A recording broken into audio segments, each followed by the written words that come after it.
Hello guys, welcome back to the channel, to today's video where I am going to feature another Seiko watch, and this one again is courtesy of Graham, my local supporter and friend who has made many watches available, and a shout out again for making this one available for review. So without further ado, let's get rid of this outer card box and just quickly show you.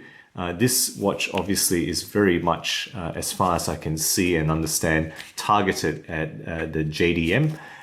You know, it may not be totally made in Japan because it says Japan movement on the dial, but you know, it has a lot of Japanese on it.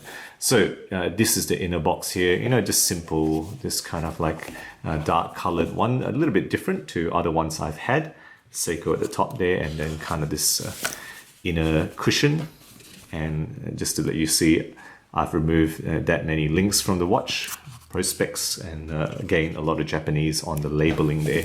So let's just put that away and show you the watch itself, which is, of course, the Seiko Prospex Divers 200 meter SBDC033, nicknamed the Sumo, this design, and with this blue dial and bezel, it's nicknamed the Blumo.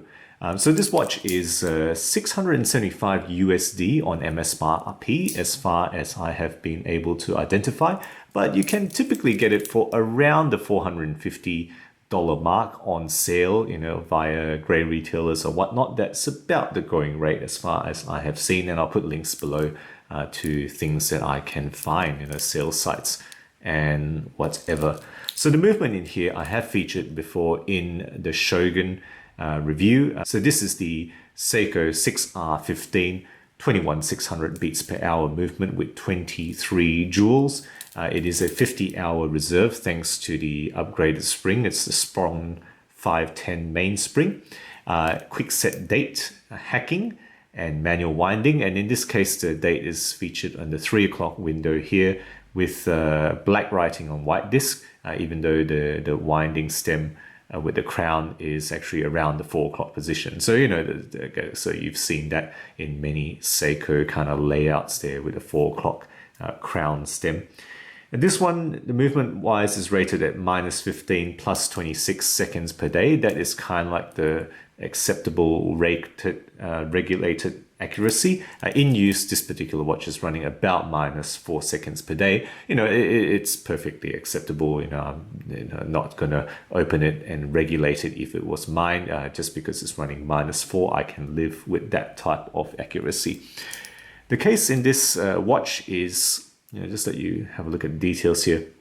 44.5 millimeters in the diameter there. So that width there is 44.5, 316L steel, of course, as with so many Seiko watches that I have featured. A thickness 13.5 millimeters, which is not bad actually for a watch that is this large. And it's got 20 millimeter lugs, so that you might find that a little bit disproportionate for 45 millimeter watch to have 20 millimeter lugs. That makes it a little bit disproportionate, I think, but that, you know, I think there's a very deliberate design aesthetic that they're going for here. And pleasingly, it does have drilled lugs, which makes it a lot easier to remove those spring bars to change it out, as you probably would multiple times if you own a Blumo or a Sumo. Lug to lug is, you know, I think as expected, it's going to be pretty large for this watch. It's 52 millimeters between my thumbs there. So, you know, that can be a bit large for some people. And the weight is pretty decent as well. 172 grams adjusted weight. So I've taken out a few links. It's probably going to be above 180 grams with all the links in if you had a larger wrist. All right, so talking about the finishing of the case here now. So let you have a look at that. So alternating longitudinal brushing. So there is longitudinal brushing on the top surface here of the lugs, but in between that and the side surface, right, there is this kind of polished bevel, and the under bevel here is also nice and polished. So pretty well done actually. You know, it's just kind of let you see some of the details here, how it transitions. I think it's very well done actually for what you're paying for a Seiko. Really, they do deliver a lot in the case, and I think the strength, as always, is in the case and dial and bezel design. You know, that's where the strengths of these Prospex divers are.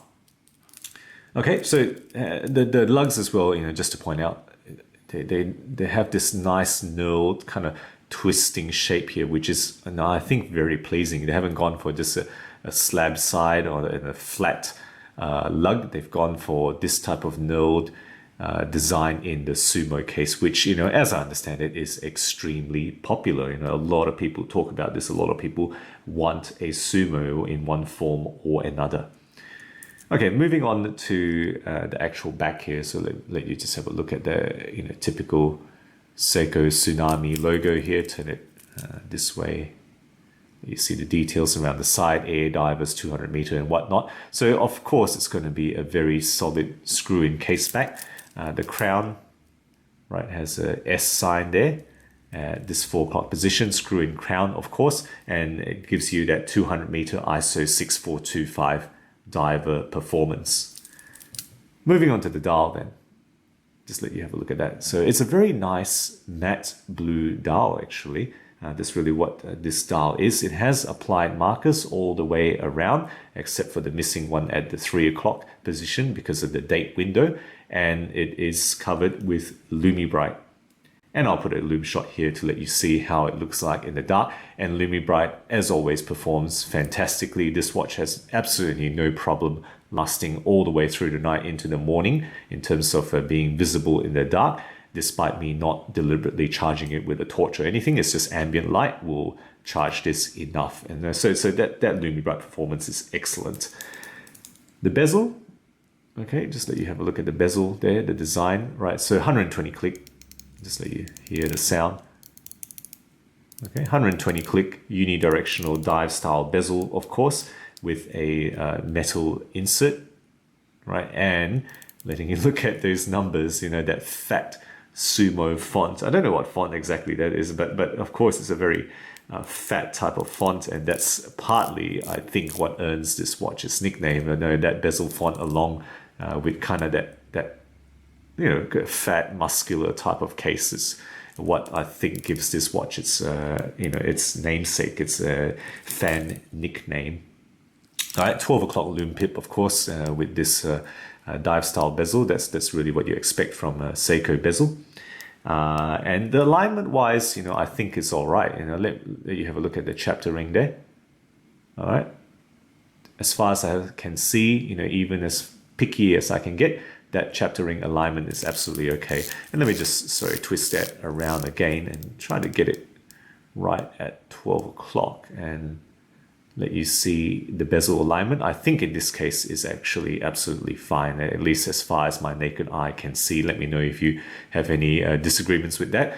You know, and I mentioned that because the alignment issue for the chapter ring and the bezel has been something that people gripe about in the Seiko divers. In this case, this particular finishing on this specimen is absolutely fine in my opinion.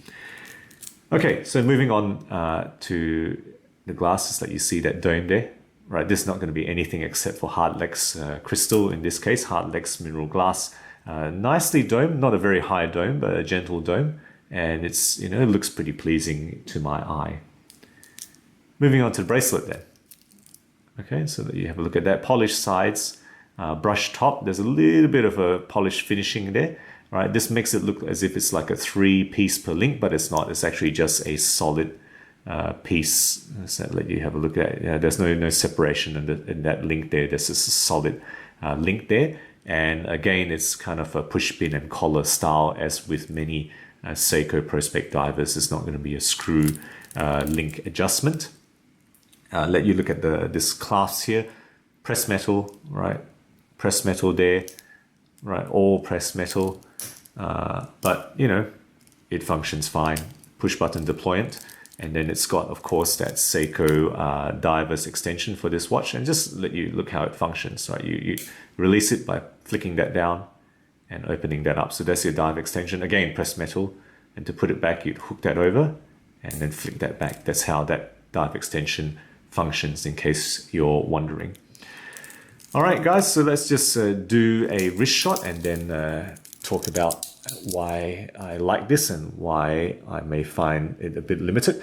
So there it is, large watch. Remember, that's 52mm lug to lug distance on my 17cm wrist. It is technically a little bit on the large side for me, but I have no qualms wearing it. And let you look at the side profile there, right? Because of those curved lugs, it sits okay, I think. And certainly in casual situations, I have no qualms about sporting this watch.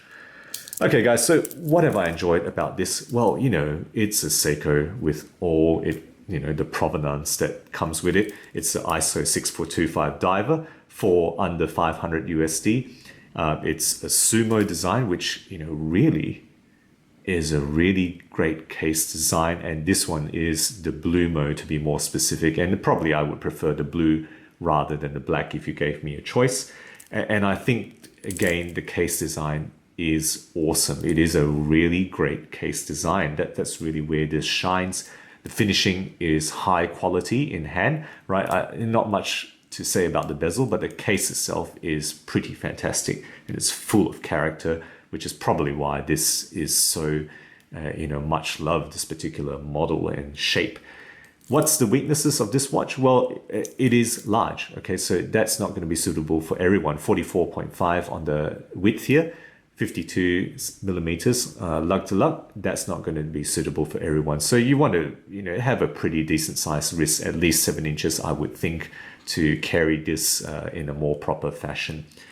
And then, I guess the Seiko weaknesses, I'm not going to harp on about it too much. It's not ceramic on the bezel, it's not sapphire, it's Hardlex. There are good reasons why you might put that, because if you typically going to use this for a serious tool watch, these materials are more resistant to shattering than sapphire and ceramic, but they are going to be able to be scratched easily if you contact this watch directly. And then the bracelet, of course, is not, it's really where the Seiko weaknesses are, aren't they? The bracelets are weak, it's pressed metal class. It really is something that leaves a little bit to be desired. Okay, and then lastly, I will mention one more thing, the end link fit.